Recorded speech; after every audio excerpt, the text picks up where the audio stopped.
And this is the man whom Kenneth More portrayed in Reach for the Sky, Group Captain Douglas Bader. That scene that we've just seen depicted one of the most crucial moments in your career, in your life. How does it compare with what really happened when you went up to fly again for the RAF? Well, it's difficult really to criticize the scene because basically it's a jolly good scene. In actual fact, the only slight exaggeration, I think one must be permitted to say that, was that the chap who was flying with me, because the thing was dual controlled, I mean, he merely said, well, look, oh boy, it's all yours. But obviously it's a good thing for him to have had cramp in the hand or something, I suppose. Can you remember your feelings at that particular time? Yes, the feeling was interesting because I thought when I first got into an aeroplane, with the two artificial legs, that I would find a method of flying it, but it would feel different. In actual fact, the strange thing was that as soon as I put my feet on the rudder bar, and there were no brake pedals in those days, and started flying, it didn't feel any different at all.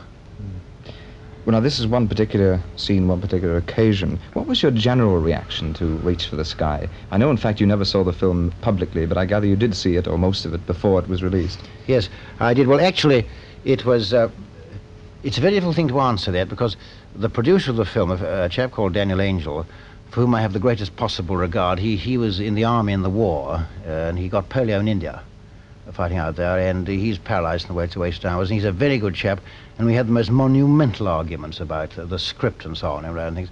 And of course, the difficulty of looking at a film about yourself, whether it's you or me or whoever it is, and your past, is that you see, it's unreal. You see, for instance, scenes you recognize, words you recollect, and people saying things, and you recognize it all, but it's being said by strangers. Your wife is some girl you've never seen before in your life.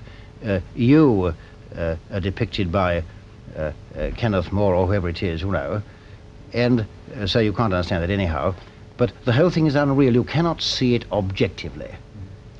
Did Kenneth More, in fact, consult much with you about the part? Kenneth More was very, very wise about this, certainly afterwards.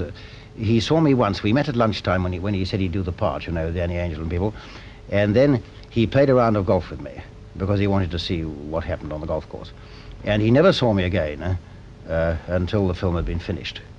Because he said, and of course he was quite right, he said, if I live with you, a lot of people said to me, look, I suppose Kenneth More has lived with you for weeks and so on, and knows it because he's so frightfully good, he took you off so marvelously. And the answer was that Kenneth More said, well, if I am against you all the time, I shall caricature you. And he was absolutely right. We were talking about how you felt about the film. How did people close to you, your friends and your wife? My friends, and these are the people who matter in life, obviously, my friends said it was frightfully good, and my wife slipped off to the local one evening, several weeks after it had been shown, and she came back and said, of course, it's absolutely uncanny the way that old Kenneth More has got you. He's quite extraordinary. I don't know how he did it. Now, that's from your wife. I mean, I've been keeping the woman for 30 years odd, now, and she really must know. The reputation which you have is, surely by now, is of being a kind of living legend. It's something that you have had attached to yourself and which you must be, of course, aware of. Is it something that is difficult to live with? No, it's a difficult thing to answer that, but I can only tell you the truth on this one. I think it's jolly nice of people to want my autograph. I think it's nice of people to write to me or to want to see the film about me, and it's nice of you to want to talk to me on the television. I mean, I'm humbly jolly pleased, if I can express it that way. I'm not a bit diffident or miserable about it. I love it, but I'm humbly pleased about it. I'm not conceited about it. Well, could we turn from the film and from the book to, as it were, the time, or one of the historic events, of course, associated with your life, the Battle of Britain, which at this time of year, of course, we celebrate the achievement of RAF pilots such as yourself. Of course, with the passing of time, the number of people actively involved is going to dwindle and become less and less. And do you think we're right to continue to give it the importance that we now do? Well, you've asked two questions in one. Let me deal with the first one. You talked about RAF pilots like myself. What I think one must emphasize, and I would know that every other RAF pilot would want me to emphasize this, is that the Battle of Britain was not won by the Royal Air Force. It was won by everyone in this country, by the people on the ground who took the bombing, the fire services and all these auxiliary services who fought the flames, who didn't give up. I mean, anybody can, it's much easier, put it that way, it's much easier to go into the battle and fight than it is to sit on the ground and take it and watch you and me doing the fighting. You see what I mean? Yes. So don't make any mistake. This Battle of Britain is the lot of us. It's not just the Royal Air Force.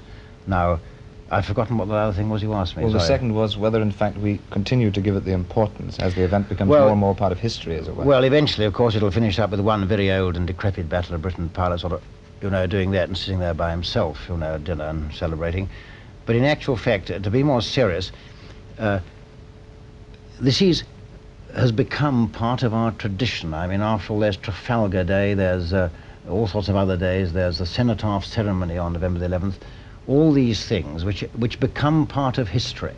Now, because there are people alive who took part in it, it doesn't mean that it's going to go out. I mean, as the years roll on, this will be added as it has been added to Trafalgar and all the other things which you and I read in our history books. Do you resent the kind of picture which perhaps a younger generation seems to have of Battle of Britain pilots, of the RAF generally at that time, the kind of step upper lip attitude and of treating it all as a game? Well, I don't know what the younger generation do think, because they've...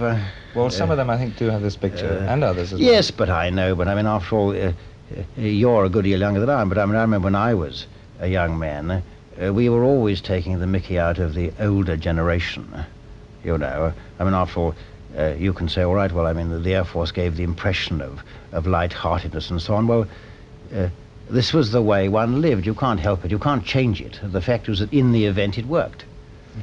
I mean, I know some of the other two services that used to regard our discipline as rather peculiar sometimes. There is also, of course, is there not, the reaction against military heroism or military achievement of any kind, which we find in teach-ins, indeed in protest songs too. How do you treat this development? Yes, well, I think this is all part of the pattern. After all, in my day, which was many, many years before yours, I remember the Oxford Union got gigantic publicity from voting that they would not vote. They would not fight for king and country in the event of a war. Now, those very chaps who in the late 20s said that and got a lot of publicity and did all the things that these chaps are doing now were the chaps who were first volunteers for the Royal Navy and the Army and the Royal Air Force. And, put out most monumental fellows like Richard Hillary, who maybe you've seen his book, Yes. which is coming out again recently. That type of person was that type, and they're the same type now. The pattern doesn't change. And you feel no sense of resentment at all? Not in the very least, no. I'm all for the young. I'm all for them doing all the things they want to and saying what they want to, provided they don't irritate other people and disturb the peace. Could I read you a quote from Paul Brickhill's book, Reach for the Sky, when he says of you, "At times I know he feels a lurking regret that his great days are over, not realizing that they will never leave him." Well, that was written in 1954 in the book. Do you still feel that sense of regret? No, I know what Paul meant when he wrote that, and I think if you left out the "I know," I think the thing is probably right. I don't think any of us, I mean, after all, it's like a famous athlete who retires from the game. He may look at the game and say, "By Jove, I'd love to go and just have another go," but I don't think he really regrets that he in fact has finished, because as you get older, I mean, your memories become more important to you, and it's very agreeable to sit back and think of them, I don't think one regrets it. No, I wouldn't say I regret it at all. Well, could I put one last point to you? The way in which you've overcome your physical injuries has, of course, helped countless people in war and in peace. Do you like to think of your achievement and of the inspiration which you can give as being primarily military and patriotic, or is it something personal and private? No, that's a two-edged question, and it's difficult to answer in one. No, what you say or what you imply is right. Of course, one is delighted that one was lucky in the war. Now, if I hadn't been lucky in the war, the disability side of it would never have been publicized. I mean, there are many other chaps who fought far better and much more effectively than I did, but the fact that I hadn't got any legs caused me to get publicity. Now, that, as you say, has helped a lot of people, maybe, and I hope so, who've had similar disabilities. On the other hand, the other thing I must say is this: there are a lot of chaps like myself who've lost both their legs, who are just as good as I am and on them, in fact, probably better now, who haven't had the publicity because they didn't have the good fortune I had in the war, which gave me the publicity. So, whereas I can do it, see other blokes and help them and get written to and so on, and go and visit them, a lot of these other chaps probably do it still, but you don't know their names, nor do I, because they haven't been published, you see what I mean? It's as simple as that.